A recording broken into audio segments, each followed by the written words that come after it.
Hey everybody, it's Stephanie with Detroit Paranormal Expeditions, and we're here for Detroit Radio Live. And tonight we're going to have the wonderful Erik Knapp on with us. Just waiting for him to tune in to Adam here. If you can't see me, let me know. New to this Facebook Live thing still. Couple updates. Tonight, as Lauren and I mentioned on Wednesday, Detroit Paranormal Expeditions will be at Atwater Brewery tonight to not only help in creating our beer that we collaborated with them on, but also to investigate. If you don't know the history, check in on that. It's an old church, actually, so I'm pretty excited to see what we come up with later today.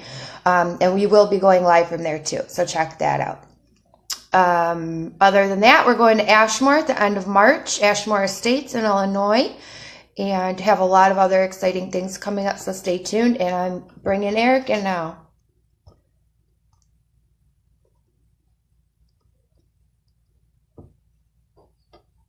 Okay, being added.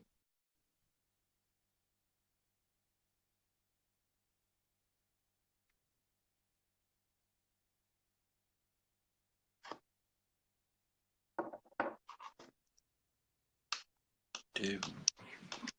There you are. What's up? How's it going? How are you? Good. How are you? I'm good. It made me rotate my phone to join. I got confused for a second.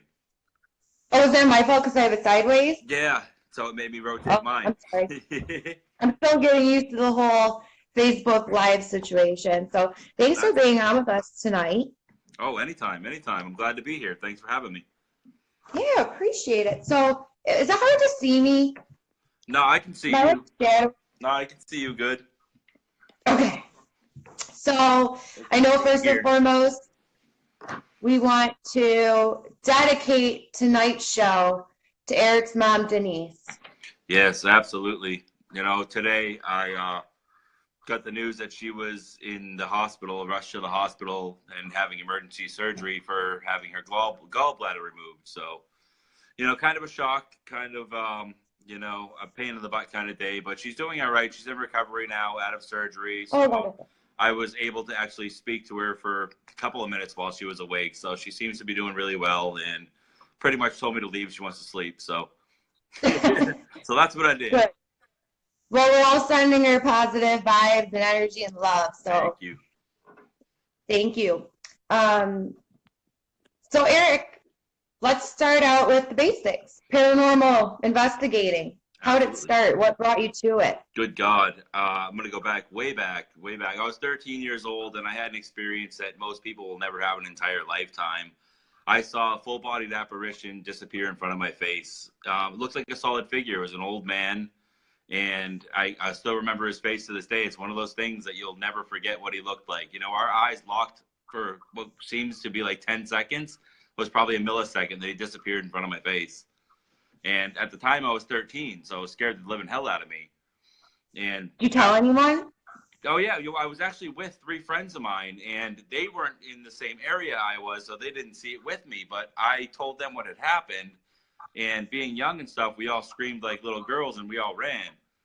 So, you know, I can imagine. For me, like, for weeks and weeks and weeks, it scared the hell out of me. And then all of a sudden, I just got this real fascination with what the hell was that, you know? So I really wanted to know what I saw. Did I see that? And that's what got me into this. And where were you when you saw this apparition? I was in Nashua, New Hampshire. It was called Blood Cemetery, and it has a huge history of being haunted. And me being a kid the way that I am, I was always fascinated with stuff. So we would always play in that cemetery dozens of times, never seen anything. This one time we happened to be there, and it was nighttime. Literally 10 feet behind me, I saw it clear as day. It disappeared. So yeah, it's so hard to think about that logically in the moment too. Like, yeah, wait a minute. I mean, I really didn't know at the time. At first, when I saw it and I realized it looked like a human being, you know, it's solid. So I thought we were in trouble for trespassing or something stupid. So, and then when it disappeared, I'm kind of like, what the hell just happened, you know? And then, yeah, ever since then, my passion has just been full force, and I just wanted to figure out what the hell it was that I saw. So how'd your journey start then? Did you wait a little bit until you were a little older? I Or did. did right then and there kind of? I did. After that had happened, I was scared for a good month or two, not really wanting to talk about it, think about it, because I had nightmares, I Yeah, was young. So then all of right. a sudden, I'm like, what did I see? I started really thinking about it. What did I see? I wanted to know more about it. So I started reading books and everything that I could do, watching books, watching movies, reading books, trying to figure out exactly, trying to get some knowledge as to what the heck happened. Yeah. I was young before I had any experiences, but I was a morbid little kid. Hmm. Like I'd sit on death.com and like research ghosts, aliens, you name it. So, I I've mean, it's fascinating. always been fascinated with all that stuff ever since I can ever remember. So Yeah. So you have your own group. I do. I do. I have, I founded my team in 2002. This is years after that experience had happened. And, I ended up meeting a bunch of people who wanted to, do the same thing that I did. So I ended up founding New Hampshire Project Paranormal in 2002. And, we've been going strong ever since. And How many that group, members? still running that group today. Same people. Mm-hmm. Yep. All the same people. Yep. That's incredible. There is some new additions, but yeah, still the original members in the group. Well, it's so often I think you see either people just leaving the paranormal altogether or teams breaking up or people Yep. leaving teams. Like, what do you think the key is to keeping everybody together? I mean, really, it's all about respect and honesty and, treating each other equally. And, there's so much drama in this field that it's ridiculous. And Yep. the best thing that I can do for advice with that is I always do the same thing I've always done. I do what I'm doing. I don't care what anybody else is doing. I do what I'm doing. I pay attention to myself and my team. I That's don't, awesome. like, how people start drama on Facebook, they'll fight back and forth. I don't feed into any of that. You got something bad to say, I'm not even going to fire back. I'm just going to keep doing what I'm doing.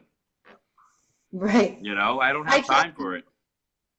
Yeah, I mean, the reason people join a paranormal team is because they're people that are like-minded individuals set out to find the same information.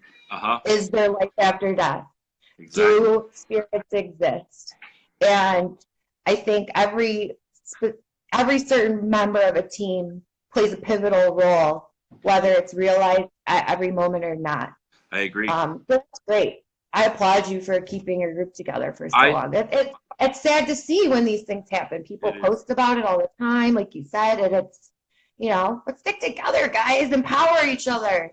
I think it's sad because I think a lot of people forget exactly why they started doing it, Like it starts to become a head game and a headstrong game and who's better than who. And to me, that stuff doesn't matter. I've been in the field about 25 years now, and there's a reason for that. Good for you. So your team going strong. Yep. When you investigate, are you investigating? So you're in New Hampshire, and I'm sorry, I'm not too familiar with the different haunted locations there. Yep, we're in New Hampshire. I almost moved to Berlin, New Hampshire when I was like 20. That's way up there. That's by Canada. There's like nothing there, right? No, you got woods. So are you guys residential, historic locations? Mm-hmm. What do you guys generally focus on? Well, we do everything. We started off with residential, trying to help families and even business owners with whatever they needed. And we still do that to this day. But we've been fortunate enough to get some sponsors and everything. And now we're lucky enough to travel the country. So. Yeah, that's wonderful. Yep. I think all paranormal investigators have a bucket list, so to speak. Hey, Brandy. So, you have Trans-Allegheny, Waverly, Old South Pittsburgh. Yep. Where are some of the hot spots for you? Dracula's Castle, if you're thinking about places that I want to go. Yeah. Dracula's Castle, that's where it's at. In Transylvania? Absolutely. I want to do a lot of international stuff. I want to go to some of the medieval castles, go to Ireland, all that. There's so much in Europe. Just watching TV, like, you think about it here, and I get excited when we're in a house built in the 1800s or a Yep. building from the 1800s. You go across the sea, up the pond, so to speak, Yep. and you have 17th century homes and buildings and structures, and it's just mind blowing. Like the Ram's Inn It is. in Yeah, England. absolutely. I That's a couldn't place. imagine That's a stuff place over I would there. have to go in my lifetime. Absolutely. The ancient Yeah, Raven. Definitely. I would love to go there. Yep. My friend, I don't know if you know Jolene Lockwood, but Yep. she's been there quite a few times. Yeah, that's So something I would definitely be interested in. There's a lot around here, but when you think about it, over there is like an open field for us. We haven't been out there, so. yeah, and there's only a few Mhm. particular spots we may know of, so there's Yep. just so much more to explore and find out about. Brandy Marie wants us to take her to Ireland when we go. Of course, All right, of Brandy, course. you're in. We all gonna More have an than island party. So, so we talked hot spots, bucket list places. Yep. Where are some of the favorite places you've already been? Oh man, there's really been so many. If one of my favorite places that I've ever been, and this was years ago, Octagon Hall, Franklin, Kentucky, Civil War Hospital, fantastic place to go to. Hold on, let me swipe up here. St. Albans Sanitarium, one of my favorite places to go.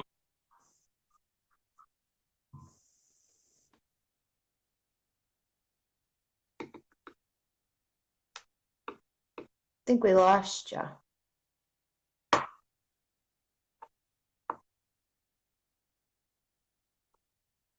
Eric, are you there? Let's try re-adding Eric. Sorry, guys. Technical difficulties here.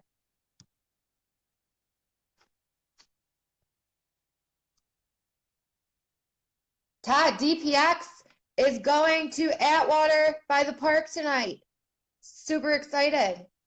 Gonna put some sage in some beer, some yeast in the beer, and investigate the old church that it's currently located in. Who's gonna watch us when we're there? Brandy? Toby? See if Eric's back yet, guys. Sorry about that. I don't know if he lost connection.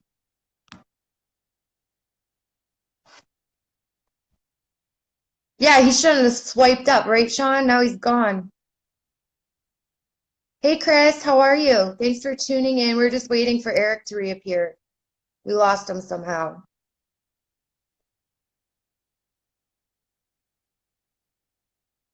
Who likes craft beer? Anybody? Colleen, it could be the spirits in my house because I have a lot of activity right now. But I don't know why I would cut Eric out and not me. Thanks, Brandy. We'll be live so you could tune in and watch us.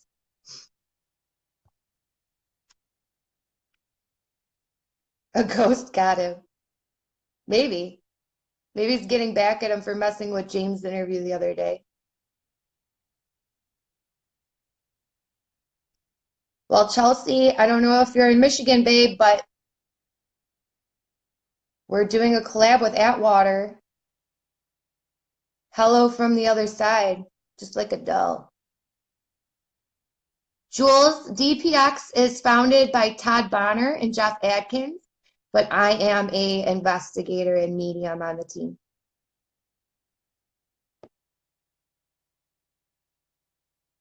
That's fine, Jules. We'd love to have you in here.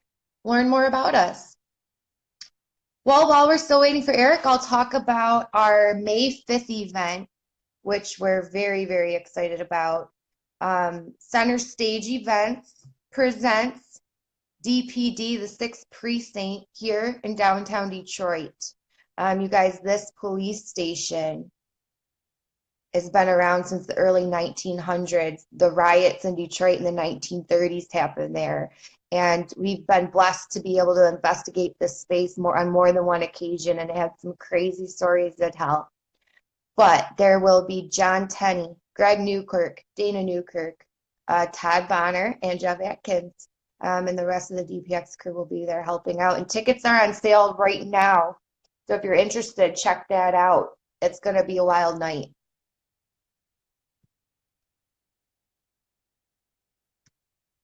Todd, you're coming on with me now.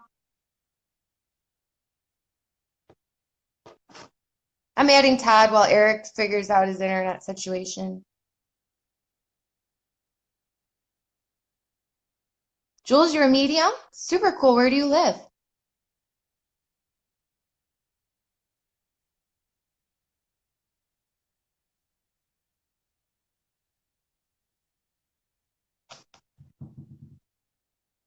Sorry, guys, I like Slurpees. Might have to try this again. Oh, Massachusetts, great.